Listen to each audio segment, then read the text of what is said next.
Welcome to this episode of The Wealth Movement. I'm your host, Christopher Fu, financial planner, wealth advisor, purpose advocate, and the founder of Mavenbridge Capital. Now, did you know that the average age of widows in the United States is 59? For women who are over 60 who become widowed, they often see their household income decrease by 1/3 or even 1/2. What is also challenging for widows is longevity risk, as the majority of women continue to outlive men. A startling fact is that 70% of nursing home residents are women. With all of this, only 23% of women actually take the lead when it comes to financial planning and creating long-term strategies for their future. Now, as a financial advisor, I've been fortunate enough to have been helping people one-on-one for nearly 2 decades. And one group of people that I feel extremely grateful to help are widows. In fact, they make up almost half of my clientele. And for me, it's a huge responsibility to help these widows. See, because most of the widows I help used to have a husband or significant other that took care of most, if not all, of their financial planning and investing. And what I immediately noticed with these clients after losing their spouse is a sense of deep loss. And of course, I'm not just talking about the loss of their loved one, their significant other, but also the loss of themselves, their identity in many ways. With these losses come a large amount of fear and financial stress when it comes to dealing with money for these widows. See, most of them had relied on their husbands to take care of the finances for the whole family. And with the loss of that spouse, immediately they are thrust into that responsibility, along with trying to manage and navigate and deal with all of the other life challenges and changes that are happening to them all at once. It is these challenging transitions in life, and I can only empathize as much as possible and put myself in their shoes so that I can best do my job and guide them with the help that they're looking for from me. I believe that widows are a widely underserved population, which is why I'm excited and truly grateful to share with all of you my amazing conversation that I had with this next guest on the Wealth Movement. Carolyn Moor is the president and founder of the Modern Widows Club. After Carolyn unexpectedly lost her husband at a young age on Valentine's Day in 2000, she was left caring for her 2 young daughters on her own while trying to keep her business afloat. What ended up happening out of this tragedy and continues to happen each and every day is truly inspiring. Carolyn managed to turn her grief and experience into her superpower. In 2011, she founded the Modern Widows Club in her living room with 2 friends who were also widows and struggling. Today, the Modern Widows Club is a women's health organization built by widows, serving widows, seeking to understand their experiences and focus on personal growth. Carolyn is an award-winning interior designer, a TEDx speaker, and an author and a consultant. She's been featured as a model of resilience in the Wall Street Journal, the Oprah Winfrey Show, amongst numerous other broadcasts.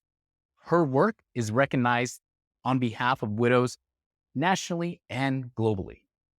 I hope you enjoyed this interview with Carolyn Moor, and please, if you know someone that has recently been widowed or continues to struggle with widowhood, please share this story with them. And also, don't forget to download your free copy of The Changing of the Guard in Family Wealth, the 6 major pitfalls women need to overcome to secure their financial legacy. You can download that now by scanning the QR code on the screen or by clicking on the link in the show notes. Thank you again, and I hope you all enjoy my conversation with Carolyn Moor, trailblazer, founder of the Modern Widows Club.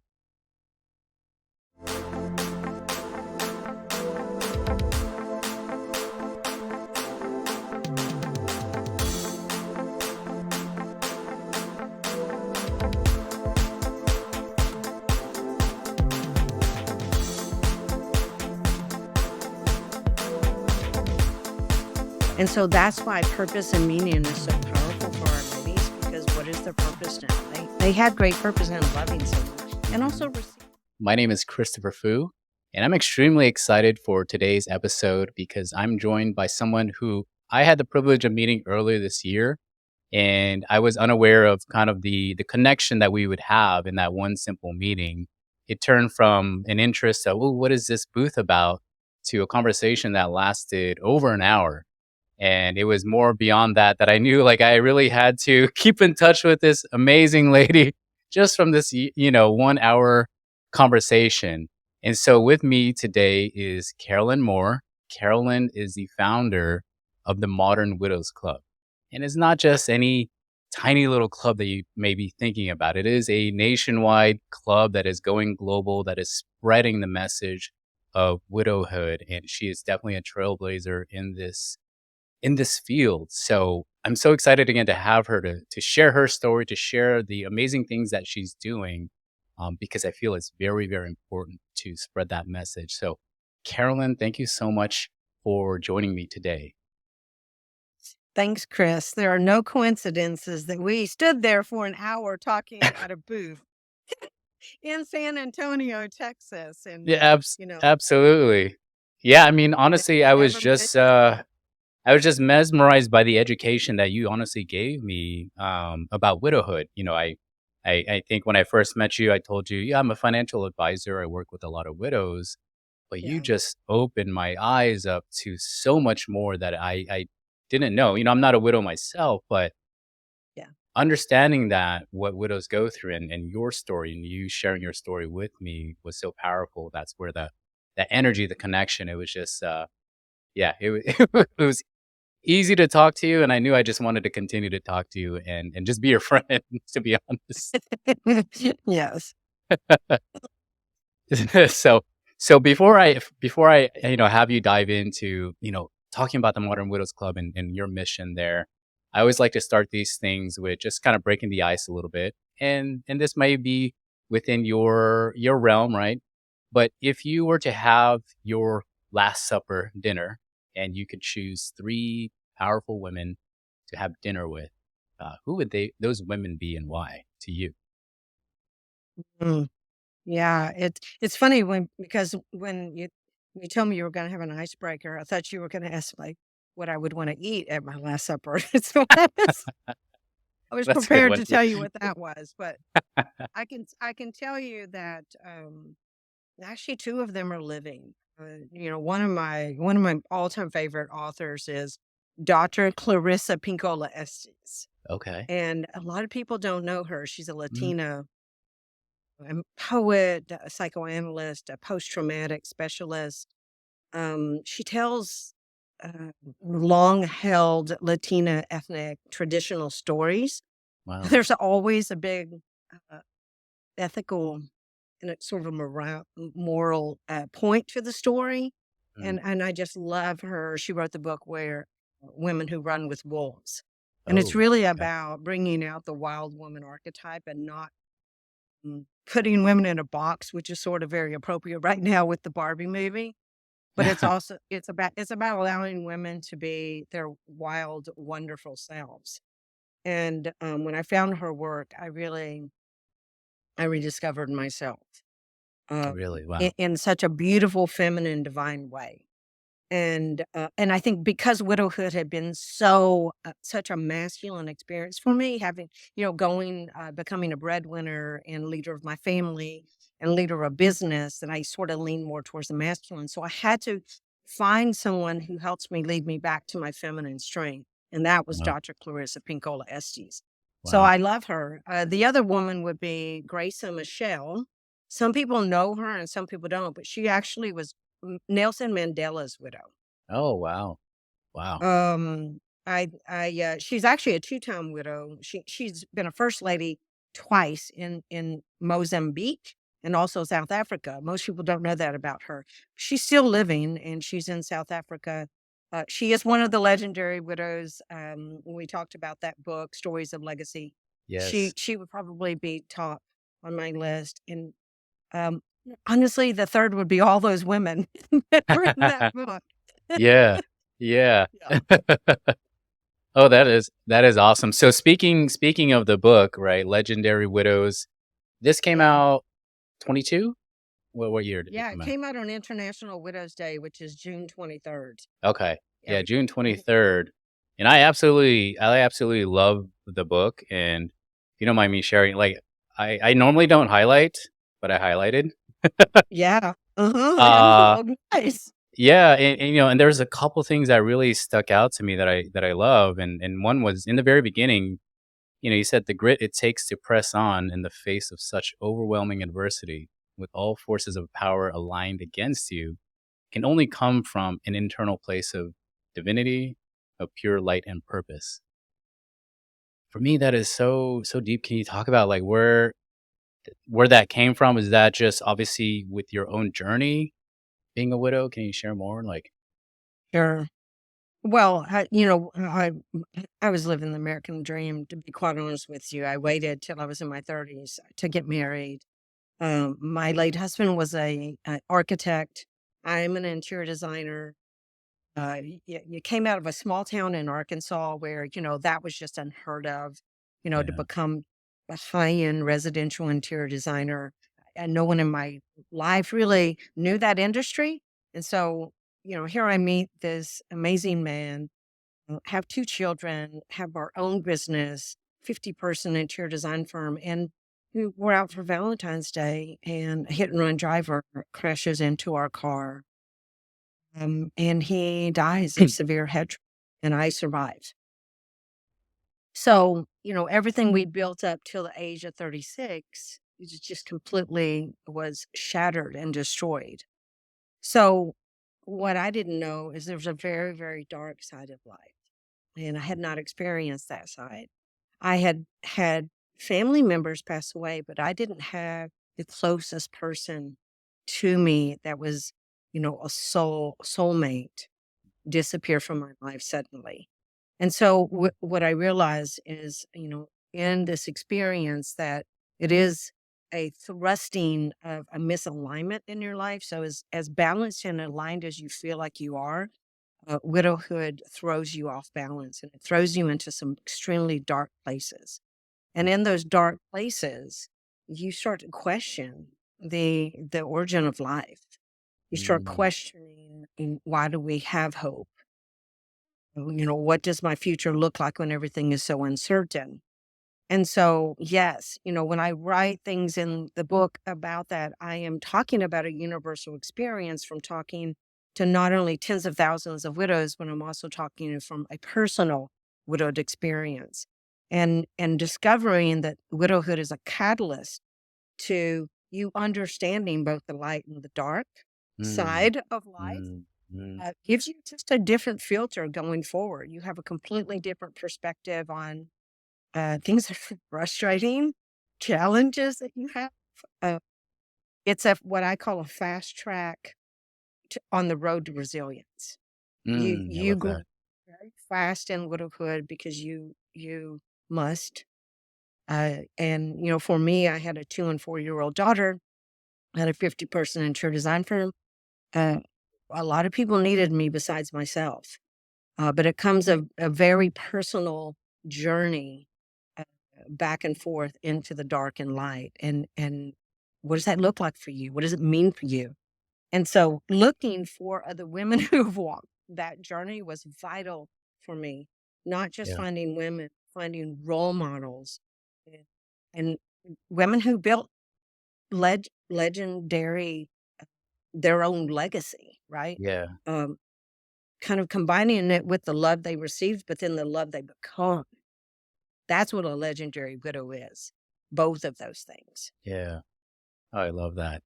Thank you so much for sharing that. I remember as I was reading the book, you talked about, when you're on Oprah and she was like telling you have to share your story. And then Yeah. this couple came up to you on the street, right? And I was like, "Hey, are you that lady, the widow on Oprah?" And then, it brought you back to your husband, to that incident with your husband. So, like, I'm sure everyone asks you, right? What's your story? Blah blah blah. And I'm like, here I am asking her story, bringing her back, and sure, it brings you back right to him. And how have you been able to, I guess, over time, I'm sure it's still there, still hurts, but I guess over time just it's less and Mhm. less. Is that right? Sound about right? Like, Well, it I don't does, know. well, it's both grief and growth, and that's Mhm, what I understand today. Honestly, early in widowhood, I thought my life was always going to be really deeply embedded in grief. I didn't see a future, mhm, and that's the reason why role modeling and mentoring is so vital, because you really don't wanna listen to anyone else who hasn't been through the experience. And it becomes hard because where do you find these role models, right? right. Yeah. They weren't available to me when I became widowed 23 years ago. So a big part of what I do today is make sure that those role models are actually easier to access. Mm, But you just do it day by day. If someone told me 23 years ago I was going to become the founder of a widows organization, no, I wouldn't have believed it. There's no like framework for that. There's no business model for that. yeah. Um, I just had a new article that came out literally October 1st, and it says she's the widow revolutionist. And I went, Nice. "Okay, well, I knew that, but now Yeah. someone put it in print." And so, at first you are just simply a widow, and then you start looking for mentors. And then what happened with me is I became a leader, and then an advocate, and now I am, leading sort of a revolutionary movement to just change how widows look at themselves, and also how the world looks at widows. Mm, It's both. It's all happening all at the same time, and you even have all these industries like yours that interface with them. mhm, What does mhm. that look? How do we better serve them? There's lots of room for improvement, and I just have enmassed what I call a PhD in uncommon knowledge Yeah. because I have listened to tens of thousands of widows and l looked at their experience and seen so much commonality with my own experience. Some things are different, but there's a lot of things that are very similar. But the growth to grief process is what they're all walking on. And Mm, so, does the grief get less intense? Absolutely. Does the growth get bigger part of your life? Absolutely. mhm, Every person who loses someone who is close to them chooses to create what I call a legacy of love. mm, Because the reason why you are in so much pain and grief is because you allowed yourself to love at the level in which you now are blessed with the experience of grieving. We mm, only grieve when we deeply love. And so it's a little bit of a change of narrative when I talk about grief because I lean more towards the light, which is the growth that comes from it, and the positive side that we learn from grief. Grief never goes away. Grief transforms who you are yeah, in your growth experience because we're all evolving, right? yeah, If we're blessed to live until we're older, which that's a whole new perspective for me. yeah, Um, Husband will always be infinitely 36 years old, yeah, and I won't. yeah. I mean, I Yeah. just what you just said there, s turning grief and the reason why a widow's grief or anyone's grief is so big is because of how much they love that person. And that is just an incredible, not twist, but just obviously just a way to look at it. And so I'm sure that's things that you tell the widows as they coming in and joining the widows club, right? What has been the response after they hear that from from you? I'm sure it's like what I'm going right now, like, whoa, I'm sure they sit with it It's for a while. what it feels like, what I hear is it's a lifeline. I hear that word a lot. Yeah. It's a lifeline, and it's a new way of looking at their own personal life skills, Mhm. and it's lifelong. We always say it's a lifeline that's going to become lifelong and reshape your life skills that you have going forward. And that's pretty powerful to think about, but it's like being in a desert and someone suddenly giving you water. Mm. and understanding what you needed and providing it. Oh, It is empowering. I mean, this is we have a big events for widows, and they're called the Widow Empowerment Events for a reason, because in 48 hours, these women come in grasping for hope, and they leave leading their life on a different trajectory. And that even I was shocked when I saw this happen in 48 hours. But when you really do listen to what widows need, um, and that's community, and that's relevant resources, and that's compassion and empathy. They're just wanting to be seen and heard and respected and loved. And it mm, sounds so simple, but unfortunately, it's not what a lot of widows experience out in society. mm, Um, and that's and that's what we at Modern Widows Club really do is in many ways we equip them. We equip their toolkits with everything that they need to be able to face the challenges on the external and also the challenges internal, because they're both happening at the same time. right, Because yeah. nothing stays the same when you become widowed. Nothing. Everything changes. Yeah, and you mentioned that obviously doing this, it's now 13 years? 14 years? For me, it's been 23 years. Oh, shoot. Yes. Okay, yeah, I mean, 20 as far as Modern Widows Club and everything, Oh, uh, yeah. Since Modern Winners Club, it's been almost 13 years. 13 We've years, been around. okay. And obviously over the decade plus, you met so many widows, and you mentioned that you realize there's a lot of things, the commonalities, I don't know if that's Mhm. experiences, difficulties, traits, whatever it may be, and you just talked about internal, external. Do you mind kinda sharing what some of those things are that you noticed, Yeah. amongst all the widows that, you've touched and helped? Yeah, it's really been interesting because you think you know it as well, and then you get thousands of them to ask surveys, and then you find out the real. Mm, And I think the most shocking, this that like I thought was an only me experience. The most shocking was the lack of confidence and in the overwhelm that women are experiencing. The other thing is women don't understand what's happening physically with their bodies, uh, because it's mentally, emotionally, and spiritually a shattering experience. Widowhood is. You cannot separate the three, and so um, the three really facing those three really head on, in understanding where life is certain, is overwhelming. So the lack of confidence and the overwhelm, the lack of understanding what's happening to your body, the shock that very few people understand you.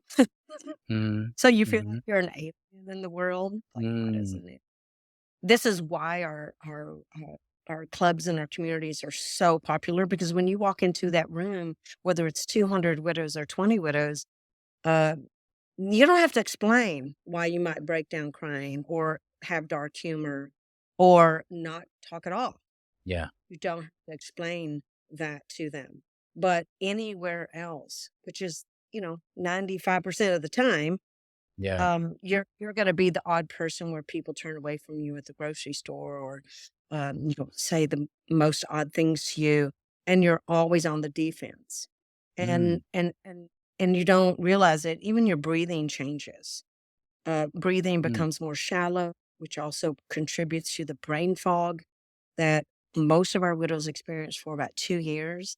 So in your mm, profession, you're making really important decisions in the first 2 years, right, and these are do making these decisions in intense brain fog, which is a real diagnosis that goes undetected, almost 100% of the time in the mhm, medical industry.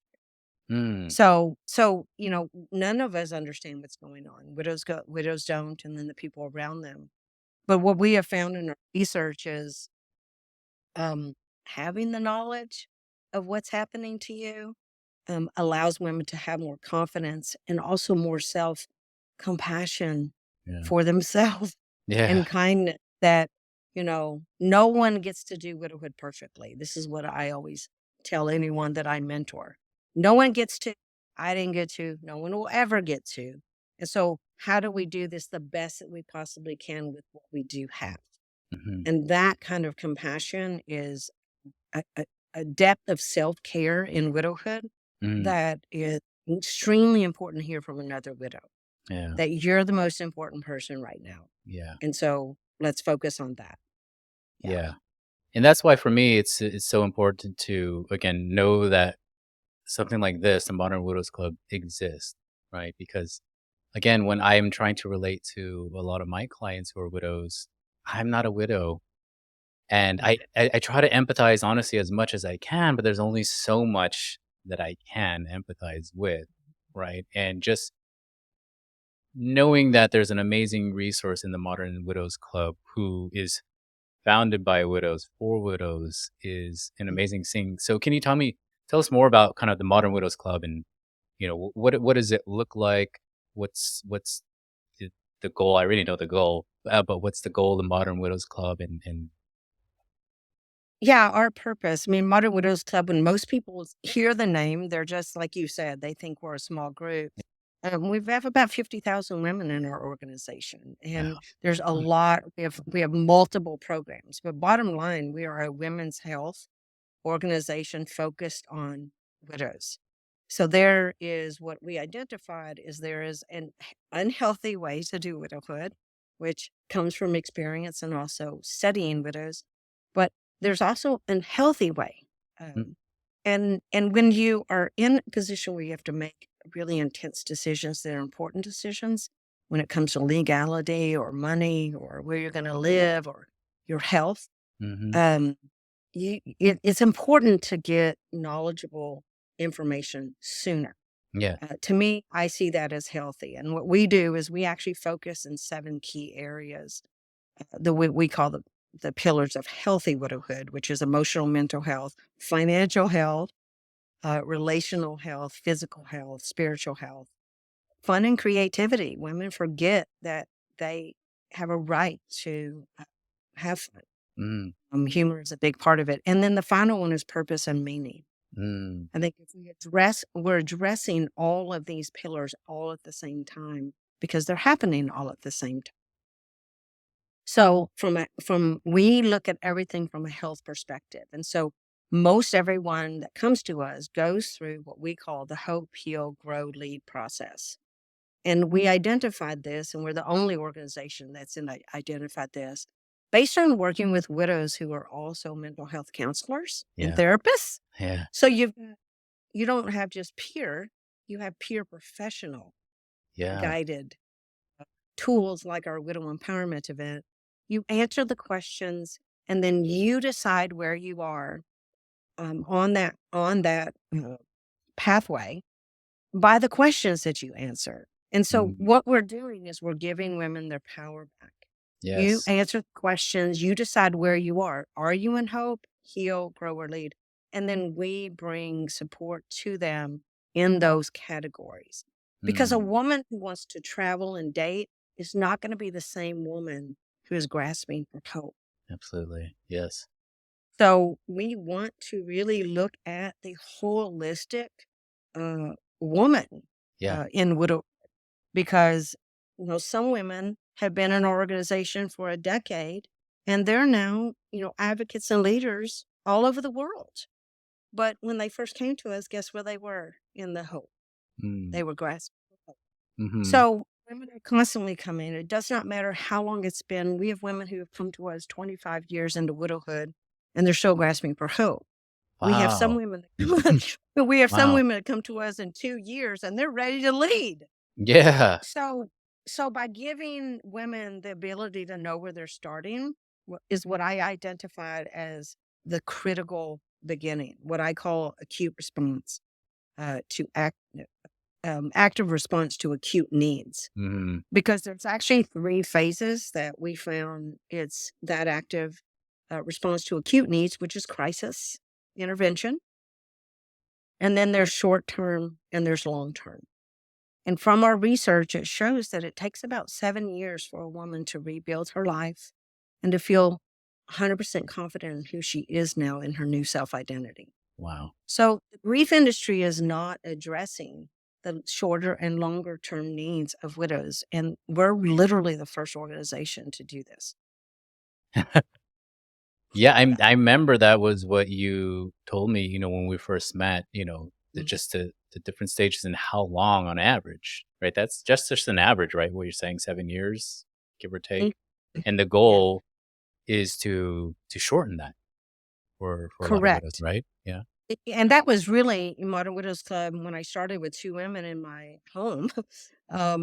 It was, I just want to help shorten the distance of suffering, the length of suffering for 2 widows. Yeah. That was always the first and primary in my mind, and what I didn't realize is that, gosh, as an actual stage of life for there's 300,000,000 widows in the world. We're the US is the 3rd largest country at 13,000,000. Wow. We can start right, like, I live in Orlando, we have 80,000 widows in Central Florida, um, and in Florida, it's 914,000 widows. I realize, there's this big number, but then there's the women, right, live in our neighborhoods, Mm, live in our cities, or what we need to start with them, and then how do we lessen the suffering for them, and we learn from them, right? Because I think when we learn from people who are in suffering, it actually can apply to people who are suffering in other areas, right? Like absolutely. Yes. other kinds of losses. But losing a spouse is the number one most stressful life event that is attached to health, what they call negative social determinants of health. So, what I've become is sort of a health practitioner that just focuses on educating people about the stage of widowhood and how we can just all do a better job by bringing knowledge. So Modern Widows Club has created programs really based on this data. That's why social connection is so important. This is why, uh, financial education, Mhm, getting them connected with advisors like you who have an empathy for them, because that's not always the case. mm, And connecting them with all of these different resources and all of these different pillars, and let them choose for themselves what absolutely. resonates. Yeah. Yeah, and that's Mhm. what I like what you just mentioned as far as when someone comes to you guys, they fill out a questionnaire, but you allow them to choose where they are in Mhm. that journey, in that path. Because like you said, no one is the same. And I that is definitely so empowering because it also allows them over time to say, well, maybe I'm not here, maybe I'm here, with guidance and with help. And so they end up doing a lot of self-discovery, which for me is I love that that when especially when widows like I get excited like a couple of my clients, they're finally ready to go out in the world and start Mhm. enjoying the world. I'm like, yes. You know, yes, go enjoy the world, I know you still love your spouse, you always love your spouse, and they will want Yeah. you to do this. You have so much more to offer to the world. So I And this is why we have a travel club, because in 2020 we surveyed our ladies and said, what could we create that would be beneficial? And one yeah, of the big things is they don't want to travel solo. So now we have yes. 2,000 women in our travel club and traveling all over together. And it's such a beautiful thing to see happen, to be able to vet and create really protective and experiences like that for them, and then just see how much they grow, because we encourage the Mm, ladies to take that widow empowerment quiz every year mm. Okay. so they can see themselves and see where they've grown, because that's the other thing. Because life will constantly be throwing challenges at you. It doesn't end, ever. Yeah. So that's what we teach our ladies, you sort Yeah. of it got the mother load, the losing the spouse, but guess what? There's going to be other challenges and setbacks. And so see that with a perspective, because the growth that you have and the resilience you built helps you then address it in a new way. And Mm, that's what we want. That's the mm, healthy response. That's not what I had. mhm. 23 years ago is not what I had. And so, yes, when I did was on the Oprah show, Oprah said, please do something with your story. And I didn't know what that was going to mean. It took me 5 years to figure out Mm, what my part could be. But then my part became so much bigger yeah, because I met tens and thousands of widows, and d I learned from them. They were my yeah, they're they are the subject matter experts. They are. yeah.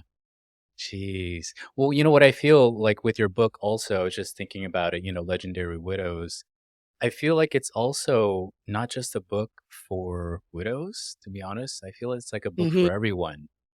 Um, as a planner, I'm always trying to help clients plan for things that could happen. And I don't know how you plan for widowhood, right?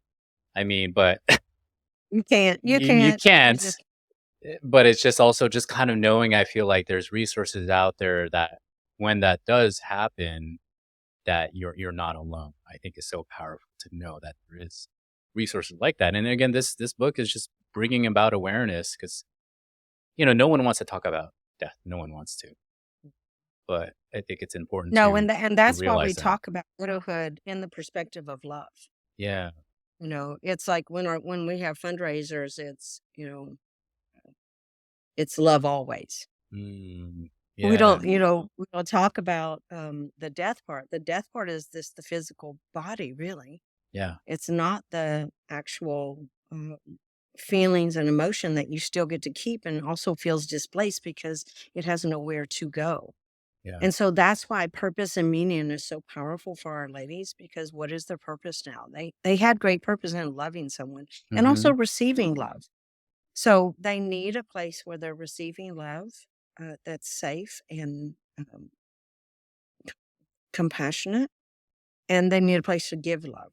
And Mm, so, in a lot of ways, Modern Widows Club provides that in a multiple amount of ways. I mean, it could tell you so many stories, but the power in what we provide for widows is that choice, mm, that ability to choose for themselves. And every time they choose and they feel empowered, that is the healthy pathway that we talk about constantly. But then hearing stories of how other women are doing it, man, I would have loved to have had that experience in 2000. yeah. Because when like September 11th happened, Oh, I was trying to mentor widows and I was only 18 months into my widowhood and I wow. had a breakdown because the intensity I had not healed enough to the point or had enough support to be able to be now that person that was moving forward and reaching back. Yeah. And that's really what needs to change is that we have a new generation of widows who are supported in that moving forward and reaching back. That's how you change the future. Mm. And so we're starting to see that with serving daughters, the Serving daughters of daughters. widows. Yeah. Mm, So now we're starting to see that at our events, and we knew the daughters would always attend with their mothers, but we didn't have any support for the daughters. And I know that we talked a little bit about, what's the future gonna look like. yeah.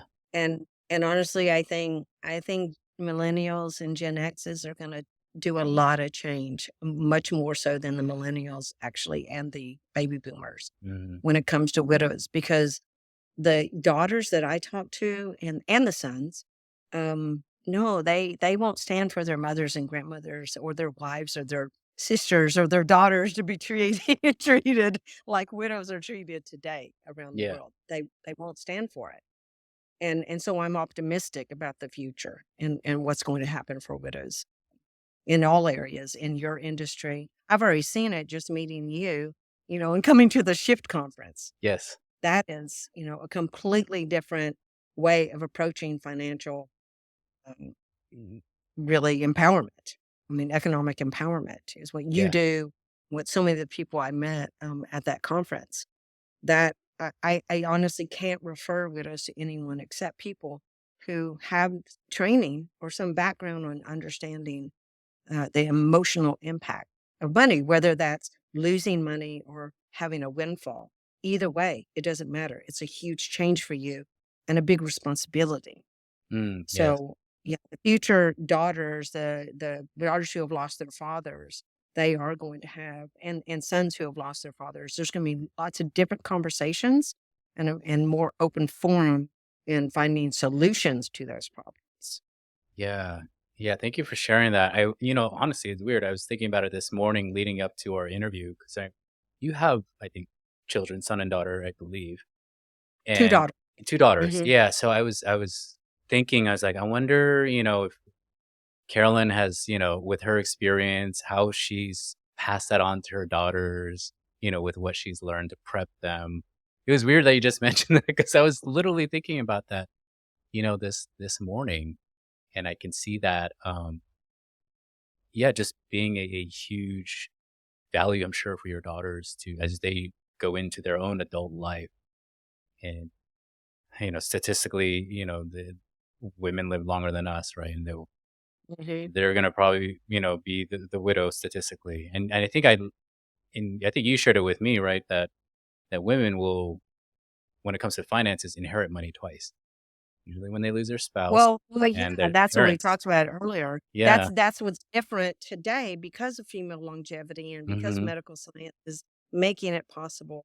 I mean, 80% of men die married and Yeah. 80% of women die single. Mm. And 7 out of every 10 married women become widowed. Mm. So a large percentage of that 80% are going to be widowed.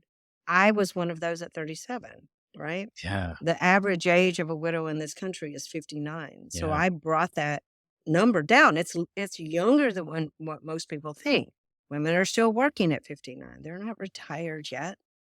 Um, and so, yes, my daughters in understanding um, this these real statistics, U.S. Census Bureau statistics that I didn't know, but I put it through the filter of understanding widowhood and realized there's a lot of people that need to understand this data. Mhm. Um, but female longevity we're the very first generation that's large, the baby boomer generation that's going to inherit both from spouses and parents Yeah. because we didn't live we keep living longer. Yeah. Um yeah, that because we were joking because I said the only place men and women live to the same age is in blue zones. So we've got a long ways to go because they're spotty. They're in different parts of the world. Oh, man, that is funny. Yeah, well, I mean, talking about your mission, you were in DC recently, right? Yes. Yeah, Yeah, for the first time. tell me about that. I remember you were telling me when I met you in San Antonio that, Chris, I'm gonna be marching in DC, Right? coming up. Yeah. Well, we learned a lot. We didn't march. We actually had the very first International Widows Day Forum. Yeah. And we had, I think, Daniel Kopp, I don't know if you know him, and Stacey Francis, and representing sort of the picture of the financial issues about widows. And, when we neglect widows, what is that going to look like Mhm. on economic terms? What is that going to look like on healthcare terms? Mhm. It's going to be a seriously big problem. Mhm. And it's going to be a huge weight on the systems that are prepared and not seeing the amount of widows that are going to historically be documented in the next 30 years, all because of the baby boomer generation. So, for the first time, we decided to just put a stake in the ground and go to DC and talk to legislators. We talked to about 10 legislators in their offices and walked into a lot of others just because we can, because that's our right. That's our right here in the United States. Yeah. And we really had a one pager. We want a national day of awareness for widows, and we want a widowhood caucus. And so that's what we're really working on right now. But we didn't. You don't know what you don't know. I Mm, have mhm. always asked the bigger question: why are widows so underserved? And so it's been sort of an exploration of answering some of the key components of why, and government neglect is one of those. And so I knew that from the Global Widows Report. It's financial instability, which is in your, uh, you know, industry. Um, Disinheritance, which I didn't realize around the world that too many women disinherit what is should be rightfully theirs. Mm. Government neglect and social exclusion. So those are the four main reasons widows suffer worldwide, where they do not have representation. So going to DC was sort of like, don't know what I'm doing, but I have a lot of stories and I know a lot of data. And uh, I was pleasantly surprised that no one in DC understood what widows needed. No one even understood that they needed anything at all. And so I realized very quickly that there's a lot of work to be done in protecting women as far as bereavement leave, as far as keeping them out of poverty, ensuring that their family is supported with affordable health care. There's so many different areas where, the lump sum death benefit hasn't changed since 1940. Hmm. It's $255. Right. When Yeah. widows receive this big $255 check, it feels like an insult because if you if you track what would have happened with inflation, it should be around $2,800. Hmm. So it's the no one's really fought for the people who are left behind after someone dies. Yes. And what does that look like and how what and that's what we call the secondary losses. Mhm. And it's really at Modern Widows Club, a big part of what we're addressing is the secondary losses. It's not the actual primary loss of the person, Mm. which is mainly the emotional and the grief side. Mhm. But once a person really has a grasp and understand that, and it's the secondary losses, it's the loss of income, the loss of home, the loss of a parenting partner, a loss of uh, future security. Sometimes it's a loss of spiritual life. It's Mm. so many different things. So it's those secondary losses that we have to go out and advocate for policy changes, or at least policy awareness Yeah. is where we're at right now. So the Widowhood Caucus is really important because we're looking for the people in DC who want to start creating focus groups and Yeah. really looking at where this demographic of men and women. Mhm. Mhm. We bring the men's issues with us. It's just that there are actually more widows. And in terms of DC, it's actually a bigger voter base. Uh, So got it. I learned really quickly that I have to say, and we're 15% of the voting base. And so, that kind of piqued a few interested ears. Yeah. Well, I mean, I look at it from me, right, the economic standpoint, like the Mhm. again, we know there's gonna be a big transition of wealth, right, over the next 10 years, and Right. women are gonna be a big recipient of that wealth, and I feel like if women are are not able to handle it themselves and we don't have these things to advocate for them and support them, well, that's gonna hurt the economy, guys. So I definitely agree with what you're pushing there, the awareness, because like, the widow's tax is how is that fair? You Well, know? I mean, I ask questions like, can we do anything different besides, a woman suddenly in 1 year becoming head of household or single, tax single, from married family jointly? That's a huge difference. That's Yes. in 50% of deductibles um, of an increase in what's gonna be taxed. I guess I really didn't understand that impact because if it doesn't happen to you, you don't realize it's happening, but I didn't realize so many women experience tax debt after year 2, and, Mm, there's no research on this, and so it's really a cumulative amount of just interviews and stories that are shared. yeah, So, I don't think we as a country would, if we can help it, would want women to exponentially fall into financial insecurity right. without looking at ways where we could potentially prevent that or offset that. Absolutely. Yeah.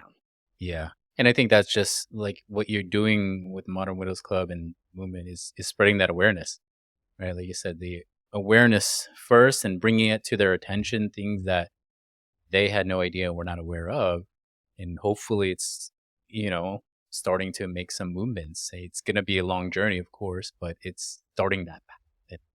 And you're the one that's, along with all your widows, are starting that path, and it's just amazing. Again, because you're uncovering things that no one has talked about. you Right. know At the other day, we always have our HQ meetings on Tuesdays, and we we actually said we're going to change our mission, mission statement to "We are paving the way for future widows and what they experience. Because Yeah. it's kind of I'm that, it's become we understood some things, but then didn't we dig a little bit deeper and we go down these little rabbit holes and we're like, wow, that's just an injustice that could be handled uh, with a lot more respect. Just losing your credit that you built Mm, together with a couple, that doesn't make you feel financially secure, mhm, now that you're suddenly single. So there's so many different avenues that we can raise awareness and a big part of what we're now starting to do is talk to widow philanthropists and say, you have a windfall of wealth, but a large majority, 50% of the women who become widowed every year in this country fall into poverty. And mm, so, how do we offset that wealth with a certain demographic of widows onto programs that can help widows who really need uh, really knowledge and information and support quickly, who mhm, can't afford it? How do mhm. we offset that? Yeah. Because that's really most women when they invest, they're investing in families, they're investing in communities, Mhm, they'll invest in mental health. They mhm, invest in the things that a lot of women know really matter. Like mm, they're not out there, usually in sports and kind of heavy male industries like tech mhm. and stuff like that. No, they're looking at how to build better families and better communities, and uh, that's just me researching and what do women invest in.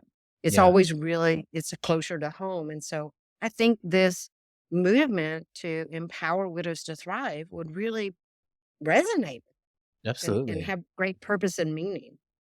Yeah, absolutely, and I love that again because of all the things that you focus on too.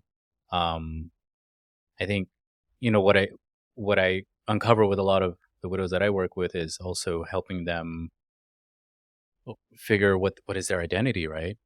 And what is their Mm. purpose? What do they want their legacy to look like? And that's why I feel like this book that you wrote, is highlighting a lot of different legendary widows, and it's also has a lot of good questions to ask the readers about their own legacy because I don't, I don't know, but I'm sure a lot of widows when they first came to you just don't even have that thought. No.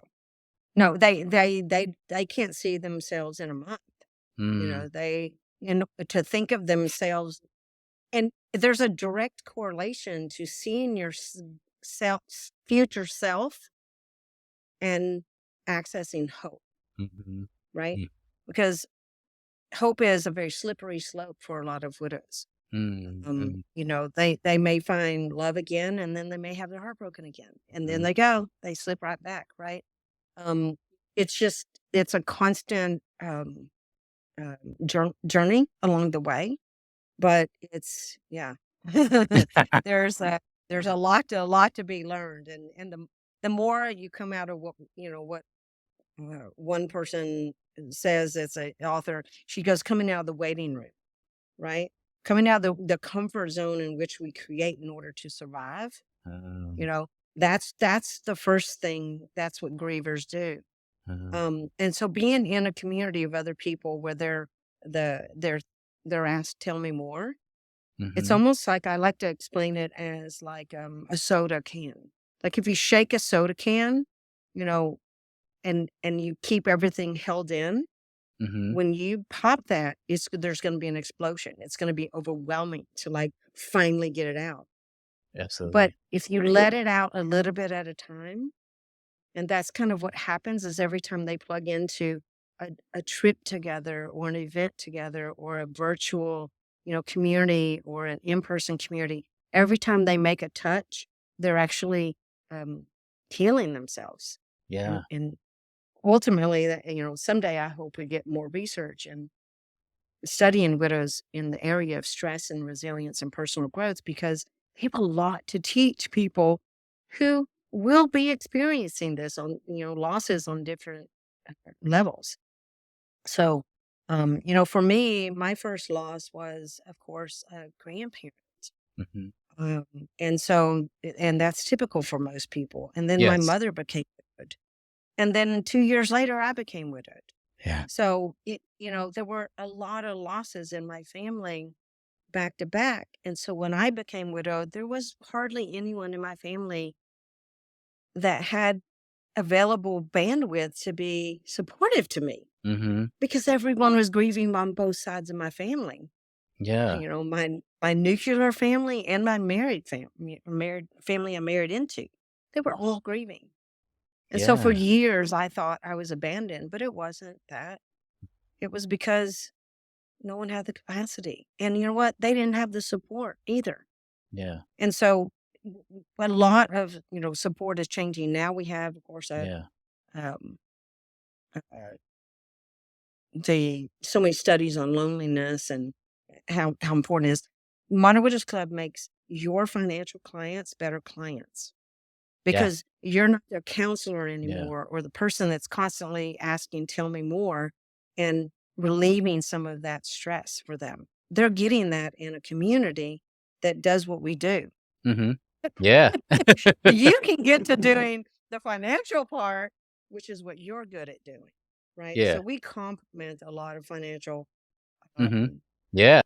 industries in that respect. And we hear that from you Yeah. that, wow, I don't know what you do over there, but something's happened to my client and I'm loving it. Well, absolutely. Yeah. I mean, again, there's only so much that we can do from, I guess, therapeutic way, right? And then that connection.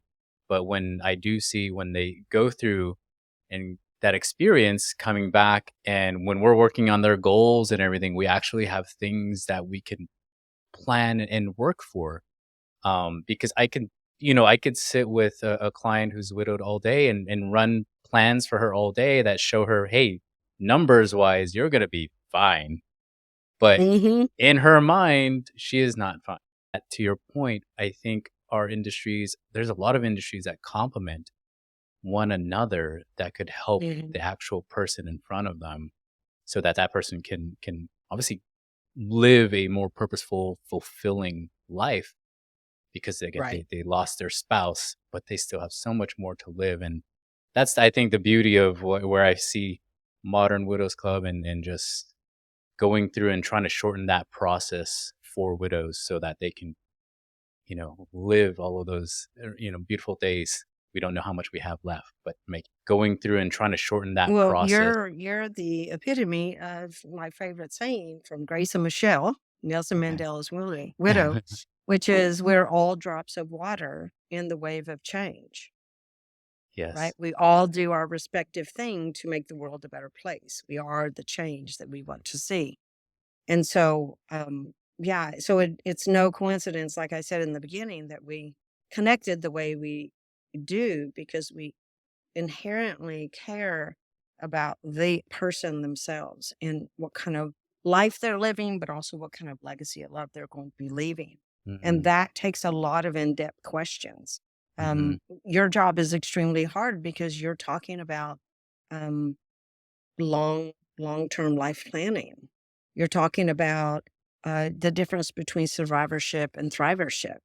You're Hmm. talking about being stewards of financial, um, bounty. These are big questions that people, I don't think anybody who's born, knows where they're going to end up in life. And certainly widowhood turns, turns life in a direction sometimes you never would have known because, I remember when I got my life insurance policy, I remember thinking, what if I didn't have it? Because I only Hmm. had it for 4 months. I mean, we Wow. just got it 4 months prior. Jeez. What if I wouldn't have had this? And if I and the answer to that would have been is I wouldn't have been able to take off 18 months off of work and grieve Yeah. and be with my children. That was the difference, right? Yeah. So the quality of life, I see choices that you sit down and actually make with people is the difference in how they grieve, the Hmm. bandwidth in which they actually have. So it's so important to talk to both men and women about these deep questions and have some sense of ownership in your Hmm. financial picture. When Hmm. you're a couple and especially, of course, when you're widowed. Yeah. Right. Oh, yeah, absolutely. I mean, and that's why it's funny. I had a client meeting today, husband and wife, and I was telling them, I have a lot of widow clients, but I'm so glad that both of you are in this meeting all the single time because I do have clients where it's just the man that comes into the meeting because the Mhm. wife doesn't care about it. I'm like, bring her in next time, please. Because again, that's been my experience with the widowed clients that I do have is they weren't there in those meetings, right, with their Mhm. husband. And I just see that initial response when they first came to me was just feeling of frozenness. Like they couldn't make any decision because again of all of these things that they were experiencing all at the same time, like you mentioned earlier. It's so huge, Right. Yeah. yeah, Yeah, I mean, it's so there's only 2 huge, things in life we can't um, obey, and that's taxes and death, yeah, right? yep. But we really shouldn't be, scared about having the conversations. Hmm. For women, my message is, again, that the facts are the facts. 80% of men die married. Yeah, 80% of women die single. Now, I don't know when that is going to be, but that is a high number. that That are is. high odds. Yeah. So, to me, a formidable woman is a terrible thing to waste. And so learning before this you might be the 30, you might be 7 out of 10 married women. You might be the 30% that he has to deal with it. Right. Right, Um, right. but it's a low percentage. The odds are So not in your favor. the odds are not in listen to Katniss. Exactly, statistically well, and what was even more startling was, yeah, the average age of widows is 59. That like, I I didn't remember know when I first that. saw that, I was like, "What?" It told me and no not to discredit the age of widows when you become widow, but, like, younger widows kinda don't expect it. When you're older, you're like, "Okay, we're kind of towards the Right. end of life." Not to say they don't go through the same thing, but, you were a young widow, and Yeah, and, I talk very openly. I'm like, when you're 36 years old and all of a sudden you have $150,000 income and it goes away and immediately, oh gosh. you know, and you just became a Mm, stay-at-home mom for a month. mhm. Yeah, that life insurance made all the difference. Now, did that life insurance last me the whole entire time I needed to raise my daughters? Shoot, no. It lasted 2 to 3 years, right? So Mhm. I had Yeah, to luckily, I had a career and I was able to do that even though I couldn't function. I had seriously bad, PTSD and brain fog and survivor's guilt, and I was a hot mess. Um, and so I needed that 18 months off. yeah. I was disabled. There's no other I wasn't diagnosed with that, but I was Right. disabled. Yeah. I was lucky that I could actually take care of my daughters. And I don't remember anything from the first year. So that says a Wow. lot about the trauma that I Mhm. experienced. And yet, the hospital let me leave in my own car from the hospital. So, there's so many things that I advocate for, on the hospital system, on the DC and the financial industry, because this is a life event where so many different areas can improve. Because when I went to the United Nations, I learned that the average age for undeveloped countries is 39. So Whoa, we think 39 is really shockingly young. It's 39 in undeveloped 39. countries, Oh my Africa, gosh. because Wow. women get married when they're 12, 13, 14 years old, Okay, yeah.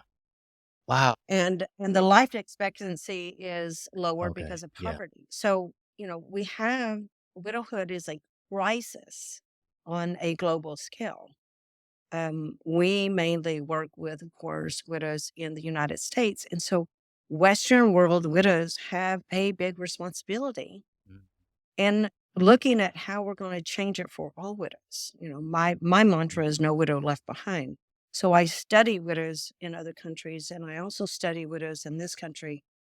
And I look at how we could, and I'm an example of that. How can we engage the influence and the wealth and the opportunity that we have to change it for women who truly have none of those things Mhm. Mhm. as an experience. And that makes me, I guess, the revolutionist. Mhm. Totally, like yes. Said earlier, You are like because the it become Neo. You're like Neo. Mm. yeah, I'm sort of, I'm don't tell people all my big dreams. I want to start the very first widows crisis center. It will be revolutionary that Yeah. widows will have a place to come when they're in crisis, and that they're seen as survivors, and they're seen as a vulnerable population, which our own Department of Health and Human Services doesn't see widows as such. Yeah. So, we have a lot of change that has to be enacted, and it'll benefit all because there's not one family worldwide that will be impacted by widowhood Mm. by some family. Mhm. Yep, it's that big. Yeah, that is right. I mean, yeah. I mean, statistics, yes, it is huge. Wow. Yeah, Well, I'm excited it's for all that you've already done a lot. And I feel like this is just the tip of the iceberg, to be honest with you.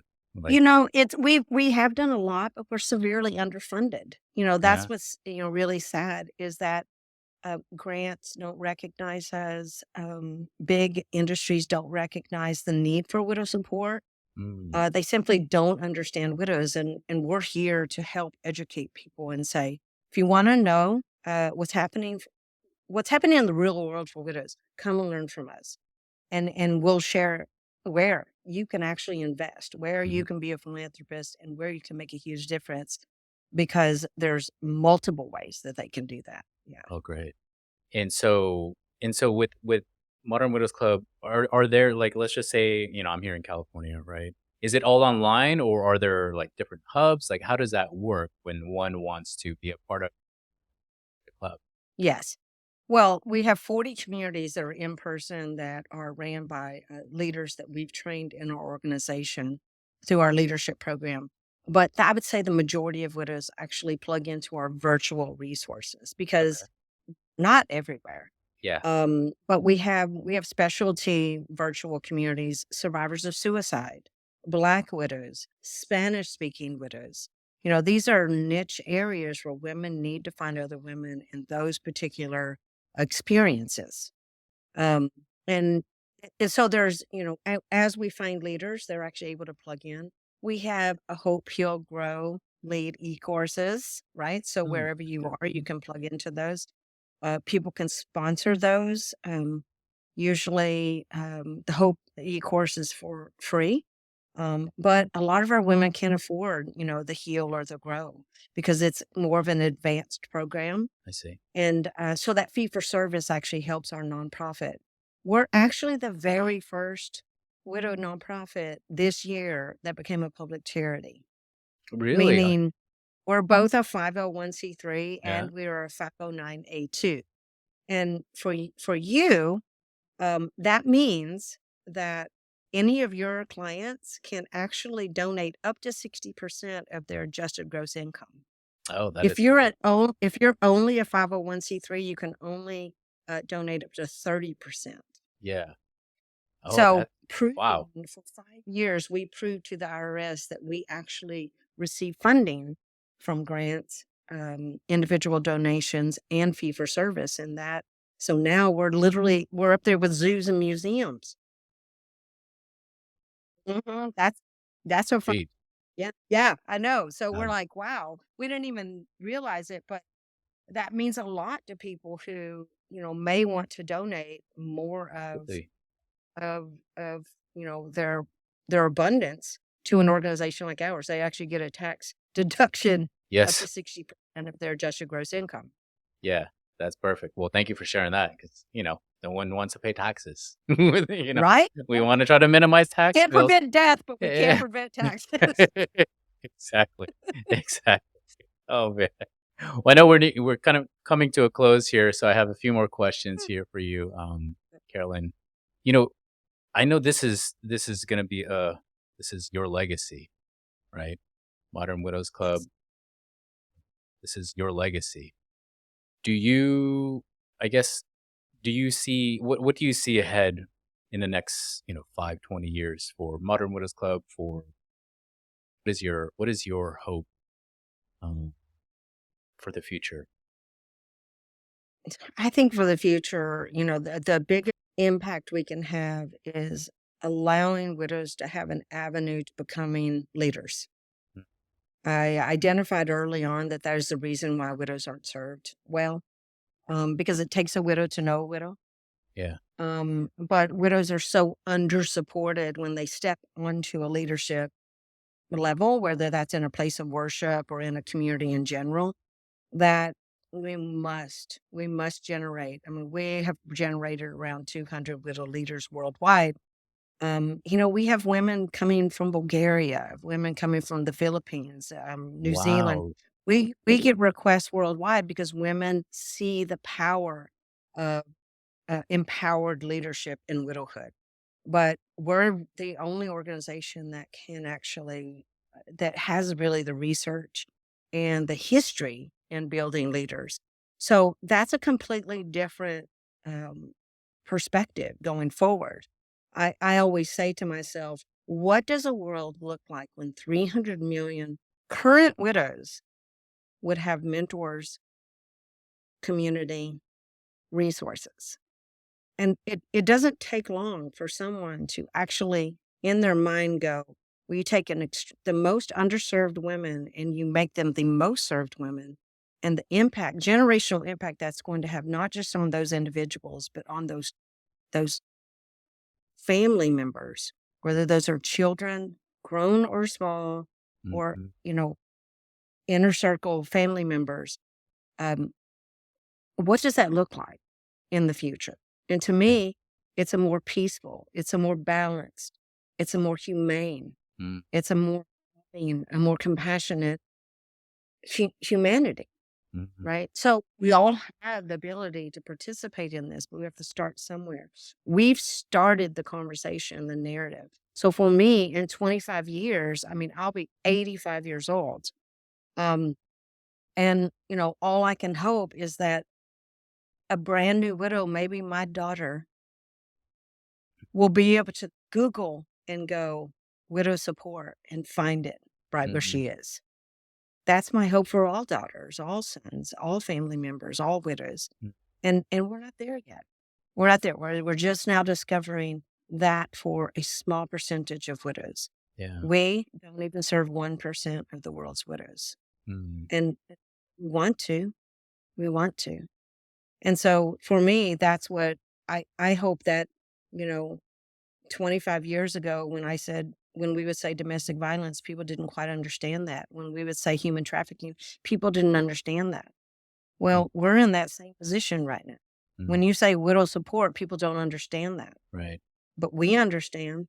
And someone who fought for domestic violence, policy change and human trafficking policy change, they're just like where we were, right? We're just at the beginning, we're at the tip of the arrow, we're the pioneering organization that is saying, hey, we need solutions to these real problems. And they're not going away. Yeah. They're only going to continue to keep getting worse if we act like they're not there because Yes. they are there. Yeah. So we want angel investors. We want philanthropists. We want innovative people to come and help us really look at the large scale um, mission that we have some answers. We know what works. We have a history of empowering widows and transforming them into world leaders and advocates. And you know what? We're also creating more revolutionists. I'm Yes. not going to be the only one. Yeah, no, 5 exactly. year. Yeah. There's gonna be so many more to follow, after you. Yes, I that's right. definitely see that. Yeah, thank you for That's sharing right. that vision. I could see that honestly, really Yes, happening. I could too. I see it. Yeah. Yeah. Oh boy. Well, is there anything, Carolyn, that maybe I didn't ask that you think I should have asked, um, that you can answer? Any? I just want to thank you for being someone who cares about widows. I mean, I think we really don't say that enough in society because it's it's quite unusual. I mean, I have to say I advocate in so many different areas, and you don't have. what I have found is a lot of people just don't have to care about widows. And Mm, so I want you to understand how beautiful and how amazing and how healing that is for your clients and their, the people that they're going to refer to you as well. It's really important because money is emotional. mm, You cannot separate the two. And so mm, when it's met with such tenderness and respect for someone's life experience, only good things, things can come from it. mm. So, Thank you so much. Yeah, I would say I have a lot to thank from my mom for that. mm, Yeah, okay. she was definitely growing up as a kid, I would watch her at the dining room table paying the bills, and you Yeah. know, I didn't know what she was doing. I was too young, and then I asked her. She said, "Oh, I'm paying bills," and then I was like, "Wow, that's so cool." And I always wondered, "Oh, why is mom doing it?" But I just kept that uh, inside, and so yeah, every time I work with a widow, I think of my mom. My mom's not a widow, but I think about them that way. Yeah. Yeah, you're providing, a protection around them. Um, and just like she did for you, you're passing that's part of your legacy of love. Mm, mm, Yeah. yeah. Oh man, thank you. Oh It's like man. sends you a Taylor Swift heart. Yeah, exactly. Oh, jeez. Oh, man, well, I know. It's you know me okay. It's you know okay to me be emotional. yeah, no, I'm totally open to it. I don't know if you watched A Million Miles yet, that movie, Mm-mm. where it's the first, migrant farmer who became an astronaut. He tried 12 times before he Oh my finally got god. into NASA, and I was just crying through the whole movie, and my wife was like, "What's wrong?" I was like, "There's dust in my eye, it's very dusty." Oh my It gosh, I right? I get Right? emotional. Because everybody loves a comeback story, Oh, totally. Oh right? my gosh. And this is what Modern Widows Club is. It's just a whole community of comeback stories. Yeah. And someday when we have our own movie, which again is one of my big my documentary and our movie, Oh, totally. It's yes, gonna happen. we'll have all of those. Tears, you'll be right there. Just tearing Uh, up. oh, geez. Well, Carolyn, is there any quote that you live by that, guides you that you'd be willing to share? Yeah, it really is Grace and Michelle. That Yeah. saying, "We are all drops of water in the wave of change." And right now, both of us are in California. I was actually born in California. The West Coast, seeing those waves come in, and you think of how magnanimous it is, right? It's just so big and unpredictable and different every day. It's just a Mhm. metaphor for life. But Mm, when you want to change something, just remember that drop matters because without all of those millions of drops, which represent millions of circles of change, it doesn't happen. We all have to move in the same direction. yeah. And so that because Grace and Michelle, who is a two-time widow, said that during a United Nations call that I got to be that close to her on the screen. Yeah. It's really become my metaphor for life. I do my part. And so that keeps me grounded and it keeps me aligned and just really connected to my part of this move. Oh, that's great. Well, last most important question is how can people find you and Modern Widows Club? Well, we have a wonderful website at modernwidowsclub.org. And we also have all of our events and really courses at courses.modernwidowsclub.org. So they're both there. There's all kinds of ways to connect to our communities and our program. We also have an 844 number, 844 A Widow. And then you can email us at support@modernwidowsclub.org. We are here Great. to serve widows in every possible way. Oh, great. And are you guys also on social media like Facebook? Can people find you guys that way too? Yeah, all the social sites, if, LinkedIn, we've been really focusing on LinkedIn, but Yeah. we're on all the socials. Okay. Well, perfect. Well, I'm gonna obviously grab all that information for you so that I can put it in the show notes and so everyone can Thank get you. that good information and connect with you. And so Carolyn, again, thank you for what you're doing for widows, and again, being truly a trailblazer in this mission. And I'm just so thankful to be a part, have a little part in your journey, and see you continue to move rocks. You're just Right. moving things and paving new trails. So thank you for doing that. And thank Thank you you. Thank for, you, Chris. honestly, for your time. I'm so grateful. And I hope to see you in person this year. Yes, of course. Yes, at the Yeah. next shift conference. That's right. Yes. You're coming to town, Orlando, Florida. I welcome Yeah. you. Yeah, perfect, perfect. Well, again, thank you, Carolyn, so much. I know we'll see each other soon, but thank you so much again for your time today. I really, really Thank appreciate it. God Thank bless you. you, Chris. Thank you. Thank you.